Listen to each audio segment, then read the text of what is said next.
4 Notícias. Oferecimento Unimar EAD. Tradição e qualidade ao seu alcance. Acesse unimar.br. Taust, faz toda a diferença. E Menin Engenharia. Destaques que você confere a partir de agora. 4 Notícias, a informação para você. O alerta contra o sarampo continua. A população está sendo avisada para ter cuidado mesmo. A vacinação é fundamental. O comércio de Marília, em horário especial em razão do Dia dos Pais, nesta sexta-feira até às 10 da noite e até às 5 da tarde neste sábado. Dia do Advogado, uma data que não pode passar em branco. E os advogados da área trabalhista procurados com relação à questão da liberação do dinheiro do FGTS, o Fundo de Garantia. A grande festa de Santa Clara, em Marília, a padroeira da televisão. O Brasileirão, Campeonato Brasileiro, com rodada importante neste final de semana. E o alerta também ao câncer de pulmão. As mulheres cada vez mais sendo afetadas. A partir de agora, 4 Notícias, a informação para você.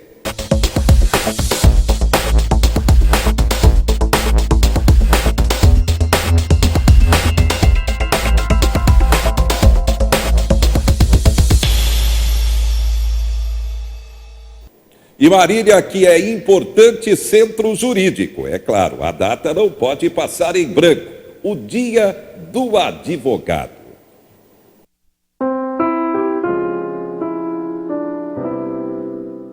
Nestes tempos difíceis, quando a advocacia brasileira tem sido chamada como nunca a defender princípios constitucionais inarredáveis, bem como as prerrogativas da nossa profissão, que ao fim e ao cabo pertencem ao cidadão, importante registrarmos, em nome do Conselho Federal da Ordem dos Advogados do Brasil, os nossos parabéns aos valorosos colegas, advogados e advogadas, pela passagem do 11 de agosto, o Dia da Advocacia. Esta profissão, que é a verdadeira defensora da liberdade, da honra, do patrimônio, da dignidade e muitas vezes da própria vida das pessoas.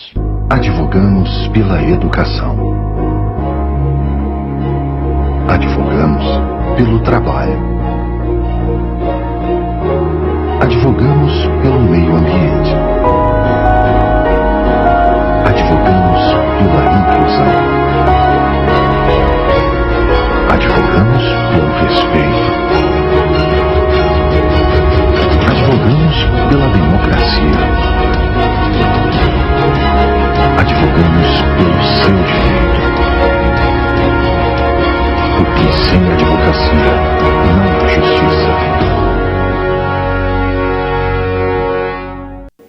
Pois é, parabéns a você, advogado, pela importantíssima contribuição pelo desenvolvimento do país, pela qualidade de vida, pelo respeito e, é claro, para a integração entre as pessoas. E no momento, uma área muito procurada da advocacia, a trabalhista. Motivo: FGTS, liberação do dinheiro do Fundo de Garantia. Muita dúvida com relação a essa questão e ao alerta, porque 250 mil patrões não estão recolhendo o Fundo de Garantia. Isso dá uma dívida para 8 milhões de trabalhadores, num total de 32 bilhões de reais. E um alerta, já que o dinheiro do Fundo de Garantia vai começar a ser liberado para você, trabalhador, a partir do próximo mês. Depósito não realizado significa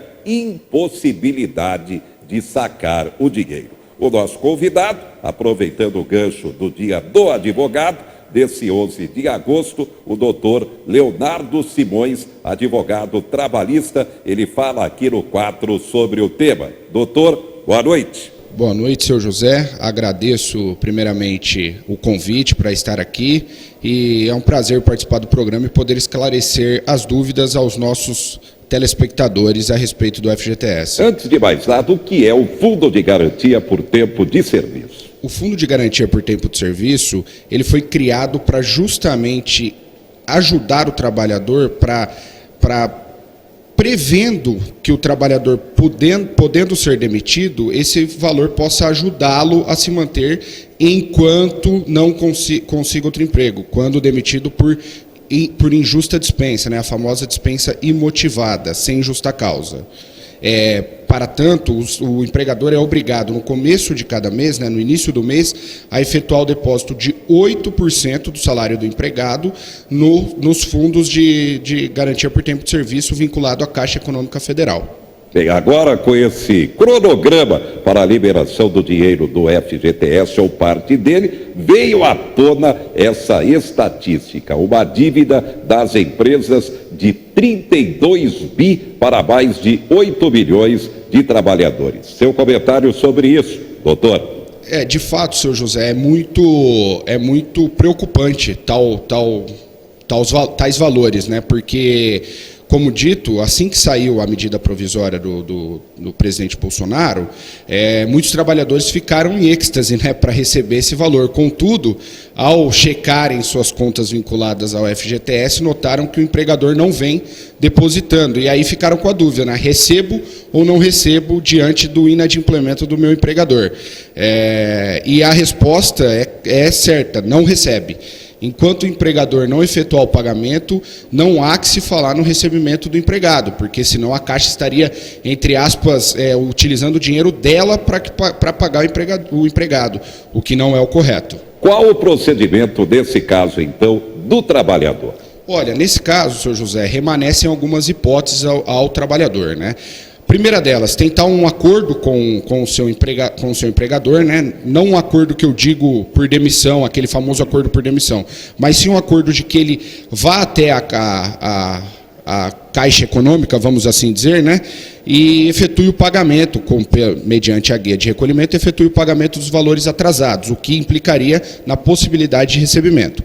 Caso o empregador não tenha essa vontade, pode o empregado, ainda que trabalhando, ainda que com o contrato de trabalho vigente, pode o empregado ingressar com uma demanda trabalhista para recebimento desses valores. Contudo, aqui é interessante tomar um pouco de cuidado, porque tal demanda trabalhista pode implicar na sua rescisão do contrato de trabalho, ainda que por dispensa imotivado, que não é interessante ao trabalhador.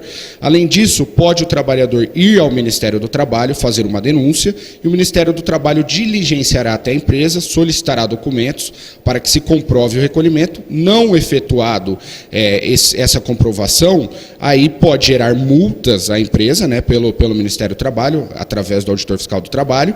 E com relação a isso, além da multa, pode sim o Ministério do Trabalho obrigar com que a empresa efetue o recolhimento do FGTS.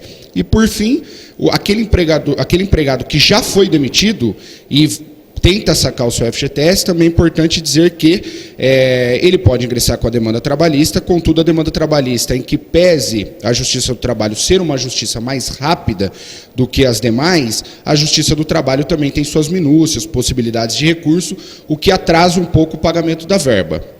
Para receber isso, em média, vamos pegar a Justiça aqui de Marília, a Justiça Trabalhista. Em média, qual o tempo da demanda trabalhista para se buscar esse dinheiro do Fundo de Garantia? Dá para ter uma previsão, doutor? Olha, em regra, como alguns clientes nos questionam, em regra as demandas trabalhistas aqui em Marília estão demorando muito, assim, falando muito, um ano e meio no máximo, porque geralmente tem a audiência inicial, né, por questões das pautas dos juízes. Tendo a audiência inicial, abre-se o prazo para que a parte reclamante discuta a respeito, né, ela responda a respeito da contestação juntada pelo empregador, pela empresa, e aí marca-se uma nova audiência, se o juiz entender necessário, de instrução e julgamento, aonde após essa audiência sobrevém a sentença do magistrado de primeiro grau. Contudo, em que pese essa agilidade na Justiça do Trabalho, por exemplo, aqui de Marília e algumas cidades aqui da região, existe a possibilidade de recurso. recurso que atrasa um pouquinho mais o pagamento da verba. Mas também podemos observar que, com o recurso da empresa, a empresa é obrigada a garantir o juízo. O que significa isso? Ela tem que realizar um depósito judicial no intuito de garantir o juízo. E esse depósito judicial, segundo o TST, tem um valor, atualmente R$ 9.500 em média. Ou seja, se a demanda ela for uma demanda de, por exemplo, R$ 10.000 a título de FGTS em atraso, praticamente um recurso da empresa vai garantir o juízo, contudo, em que pese a demora no recebimento, o trabalhador já terá a certeza de que eventual manutenção da sentença a seu favor, ele receberá esse valor por ocasião do depósito recursal do empregador. Fundo de garantia. Destaque final, doutor Leonardo.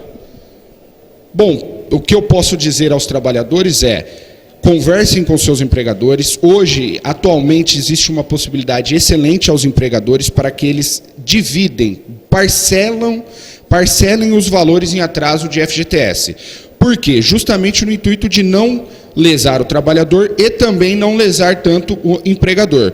Contudo, nós temos que ressaltar que teve um caso em Minas Gerais em que, mesmo parcelando os débitos de FGTS, com a ação judicial de um empregado, o empregador teve que pagar de maneira integral, total, ainda por conta da ação. Por quê? Porque o empregador não pode ser lesado por eventual inadimplemento, o empregado não pode ser lesado por eventual inadimplemento do empregador, que nesse momento, se o empregado assim pleitear na demanda trabalhista e comprovar o inadimplemento do empregador, ele será obrigado a pagar de uma só vez o FGTS.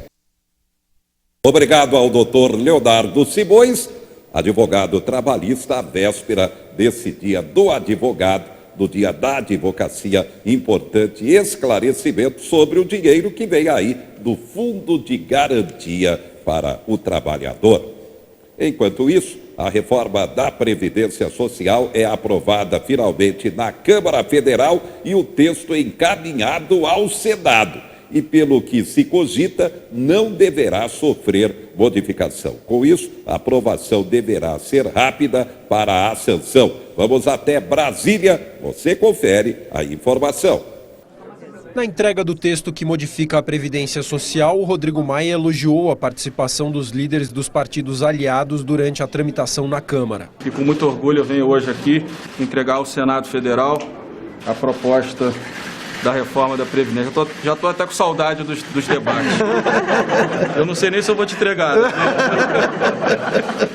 Eu quero agradecer em nome do Senado da República. Eu divido com todos os senadores. Nós teremos uma missão agora de terminar o serviço iniciado pela Câmara. Apesar da descontração no gabinete da presidência do Senado, nos corredores a discussão já começou. Vamos agilizar, vamos tentar trabalhar num curto espaço de tempo, mas nós não vamos atropelar. O Senado precisa ter a sua autonomia. O governo tenta atropelar o debate e de forma muito rápida aprovar o mesmo texto que veio da Câmara. A Comissão de Constituição e Justiça já recebeu a proposta de emenda constitucional da reforma da Previdência. A CCJ é a primeira etapa de tramitação aqui no Senado. Depois o texto segue direto para o plenário. Para a aprovação, são necessários 49 dos 81 senadores votando a favor da matéria em 2 votações. Um cronograma básico, regimental, de 60 a 70 dias é mais do que suficiente para darmos tempo para os senadores debater, colocar as suas posições e votar com a sua consciência. A primeira reunião da CCJ foi convocada para a próxima quarta-feira. São 27 senadores titulares e 27 suplentes. A partir de hoje, os parlamentares já podem protocolar pedidos para audiências públicas. O senador Tasso Gereissati, relator da comissão, foi o primeiro da fila. Se tiver que mudar alguma coisa, tem que ser o mínimo possível a reforma que veio. Isso é minha opinião. Que veio da Câmara é boa. O ponto que eu considero e que é um consenso praticamente aqui dentro do Senado é a inclusão de estados e municípios numa PEC paralela. Nesta semana, o coordenador do Fórum Nacional de Governadores, Ibanez Rocha, do Distrito Federal, afirmou que os 27 membros da entidade apoiam a decisão de uma PEC paralela. Associações de prefeitos também já defenderam a medida. Para este professor de Direito, a proposta de incluir estados e municípios em uma reforma da Previdência feita a partir do Congresso Nacional é constitucional. Para uma PEC ser inconstitucional, ela teria que estar modificando aí uma cláusula pétrea, ou seja, alterando algo que não seria passível de alteração. E agora o governo já prepara também o envio do texto da reforma tributária ao Congresso Nacional. Destaques do momento. O governo confirma 1 bilhão e 200 milhões de sonegação de empresas. Bolsonaro nega retorno da CPMF. Lucro dos grandes bancos cresce 20% no primeiro semestre. Lojas Americanas têm lucro de 112 milhões no segundo trimestre do ano. Daqui a pouco você confere. O comércio dá expectativa de crescimento das vendas em razão do Dia dos Pais. E uma dica para você, motorista de aplicativo. A gente volta já já.